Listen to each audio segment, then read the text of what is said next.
Good morning and welcome to Smart Social Media Tips. How are you guys doing? I had, of course, technical problems, which is perfect for this live stream because it's confessions of a reluctant self promoter. And I'm going to talk about authenticity and sharing your weaknesses. So that's my first weakness for today. So, welcome. My name is Huyse. I am the founder of Smart Social Mastery and also Zoetica Media, which is a social media marketing agency for mid-sized brands, and also Smart Social Mastery, which is a online training program for PR and marketing professionals. So welcome, welcome, welcome. And I'm so excited to be here to share this with you because I'm going to tell you some things that maybe people haven't told you before. So if you're a person like me, I hate self-promotion. I hate talking about myself. I hate having to come on and tell you how great I am and all of the cool things I've done and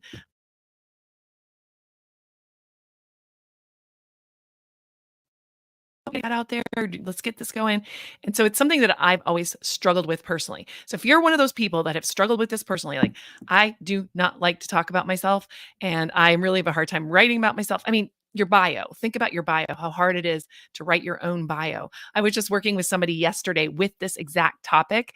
I'm helping them write their bio. And then I had to go rewrite mine because I needed to add some of the new things I'm doing around AI um, and I just, it was stressful. It was very stressful. It's very hard to talk about yourself. So I'm going to start from the beginning of where this whole personal branding thing started to get under my skin.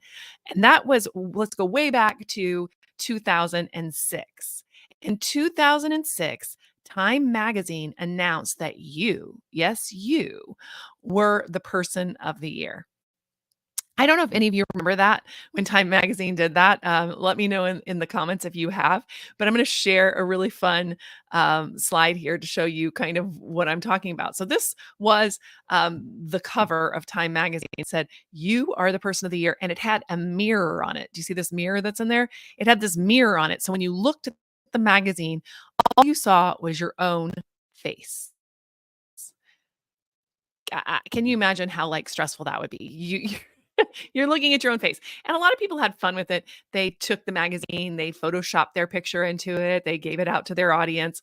And, it got into my skin. I wasn't really thrilled with it. I did not love the fact that that Time Magazine did this. And I was really kind of against it. So flash forward a little bit, like it or not, personal branding became the topic du jour and I was intensely uncomfortable with it. As a PR professional, we're taught to create stories, not to be the story, right?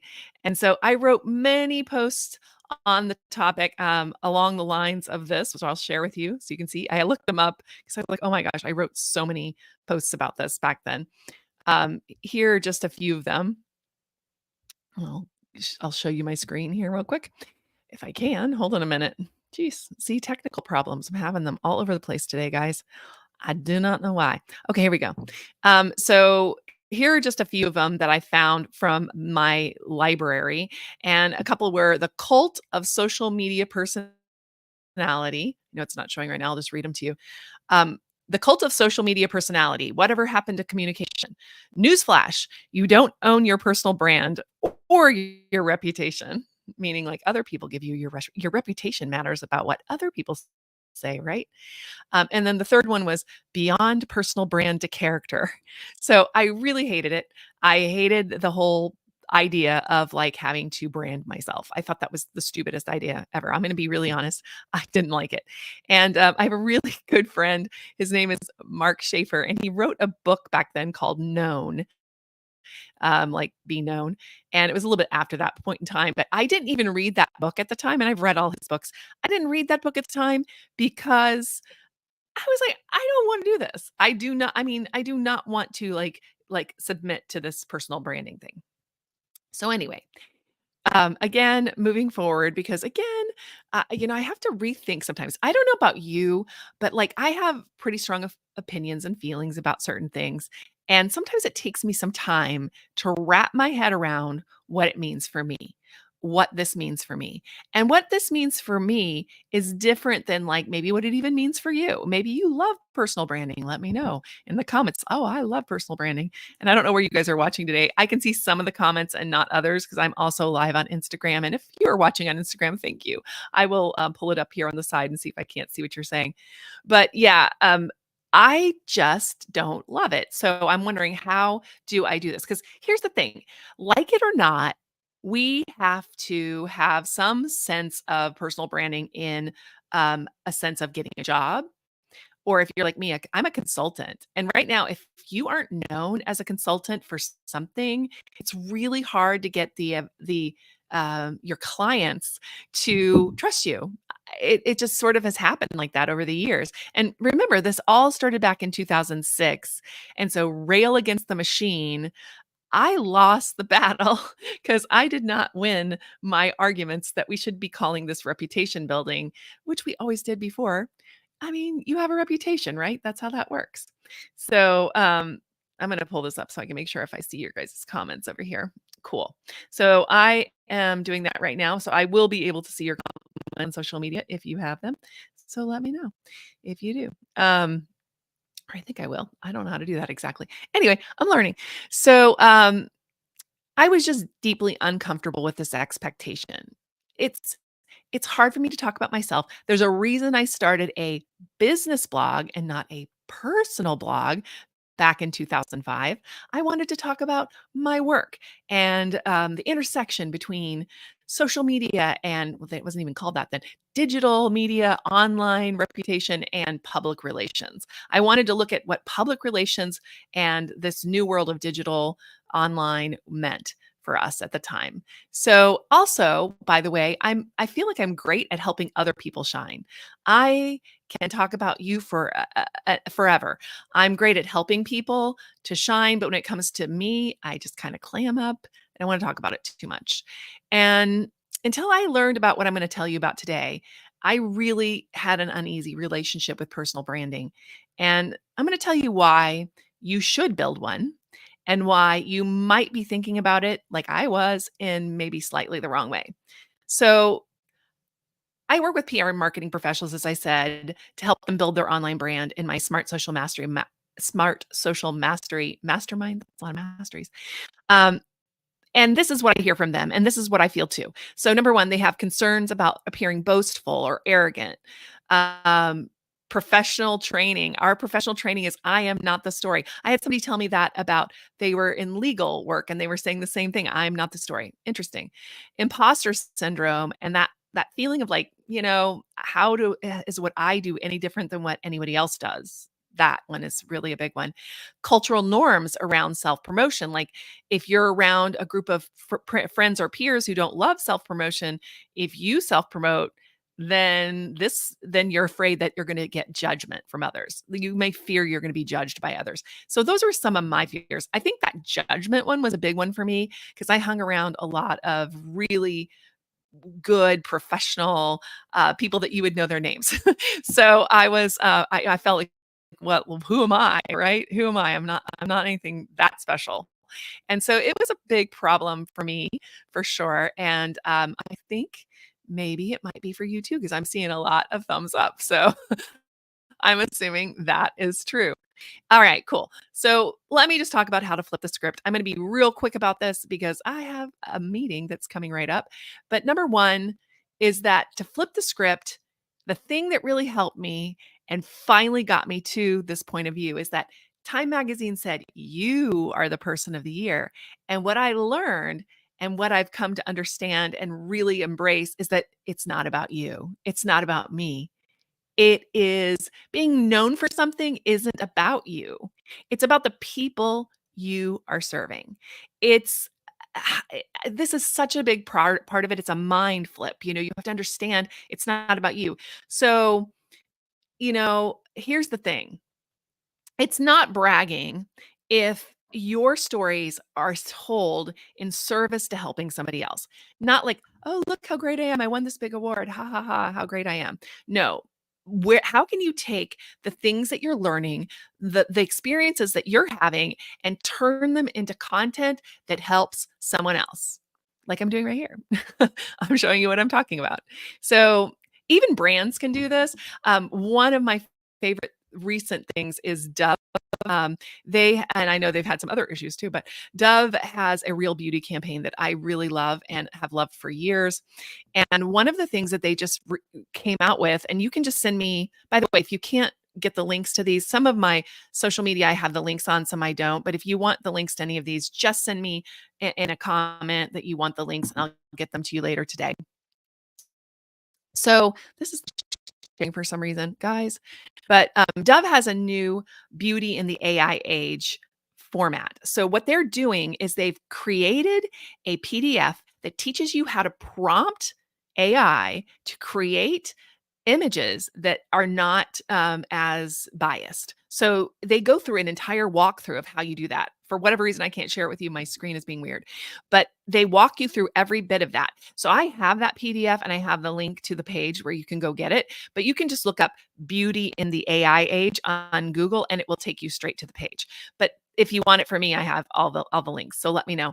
But beauty in the AI age is now this whole thing about false beauty standards and AI and how it's very biased. And I've done a lot of research and study around the biased nature of AI. And so it's really cool because they're reinforcing their real beauty standards. Number two, they're teaching something that is helping to change the way things are showing up online. Uh, like it or not, again, like it or not, AI is happening and people are using it to generate images, and images of people are coming in. And of course, as images of people come in, if they're all like, beautiful, young, people, it's really a problem for the biases online. So that's one of the things. So number one is it's not about you, and you can come up with really cool ways to flip what happened to you. Even if you won an award, I mean, we do a lot of like win awards. One easy way is when you take pictures of people while you're receiving an award, then obviously tag those people and say what people meant to you and all of that. But also, like, how did you get that award? For example, okay, I'm going to do one. I wasn't going to do this, but see, I'm going to be vulnerable. So, I won, and I didn't do much promotion around it. I won the Houston Business Journal Women Who Mean Business Award a couple of years, like 2 years ago. And I put it up and I said, I won it, blah, blah, blah, blah, blah. But I just kind of went on from there. I just didn't know what to do with that. But what I will tell you is this: somebody nominated me for that award, which was really amazing. Thank you, Grace. Grace at Impact Hub nominated me for that award. But then they gave me this entire package that I had to fill out. And the package was like, what have you done? What have you done that's like notable? I mean, it took me like hours and days to fill this out. And I had to go back through everything I've done in my career and start to quantify it and see what was good, what was helpful, and all of that. And I started to put all that together. And do you know how powerful that was? How important that has been to me since? Next year, I'm going to tell you this too. I'd like to go to become a fellow in Public Relations Society of America. Like after you've been in the profession for a number of years and you've done a number of things, you can apply to be a fellow.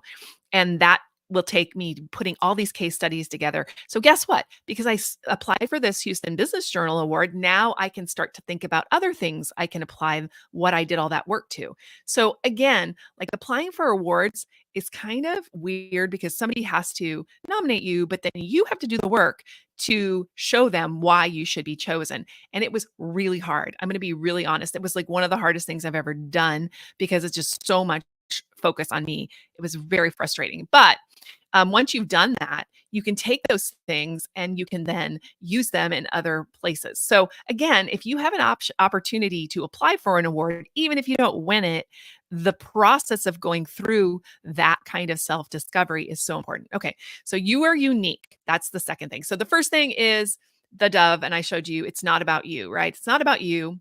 The second thing is you are unique. You have insights no one else has. And I can't tell you how many times I've been thanked for sharing an insight or sharing a struggle I've overcome that I thought was really no big deal or I was really reluctant to share. Um, As many of you know, Brene Brown is a Houston-based author and researcher, and she's done a lot of research on vulnerability. And I love her book. Staring Greatly is amazing, and The Power of Vulnerability. I highly recommend them. But one of my favorite quotes from her is, "Truth and courage aren't always comfortable, but they're never weaknesses. Vulnerability is the birthplace of love, belonging, joy, courage, and empathy, creativity. It's the source of all these things.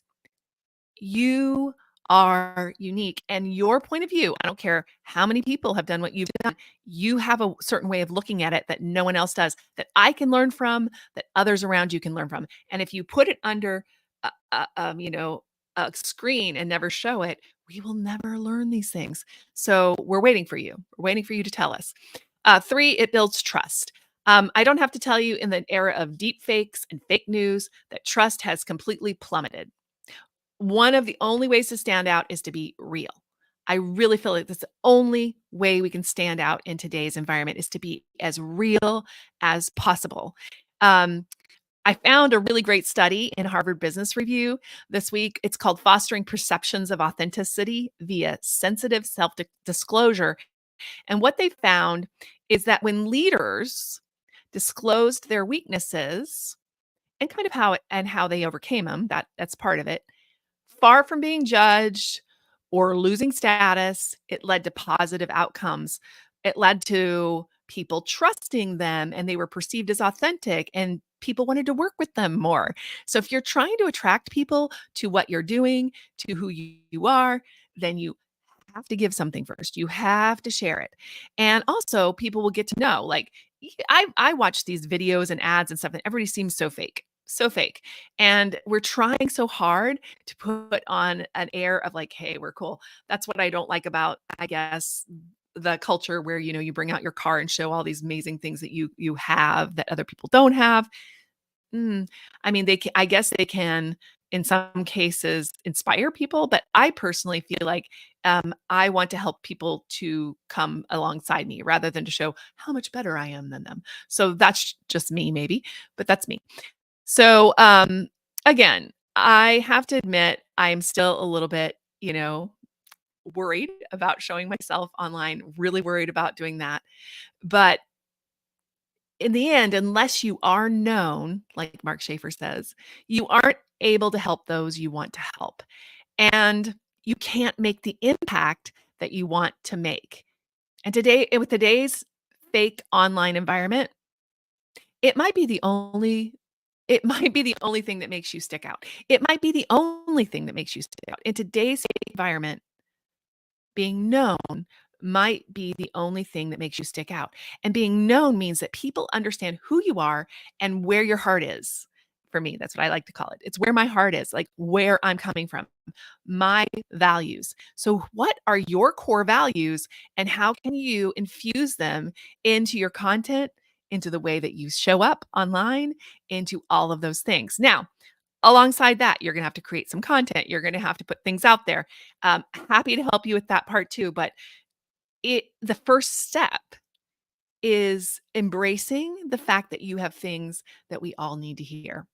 So that's it, guys. That's all. I didn't see any comments today. I think I'm having who knows what kind of technical issues, but I will come back through and answer any questions you have on any of the platforms where this is streaming later today. I have to run to a meeting, but I will talk to you soon, and I hope you have an amazing day. And please let me know who you are. I would love to know what you think about this, and if it's been hard for you too, like let me know. Like, has anybody else? Is it just me? Is this only me? I don't know. Anyway, all right, guys, take care. Have an amazing day, and I'll talk to you soon. Bye.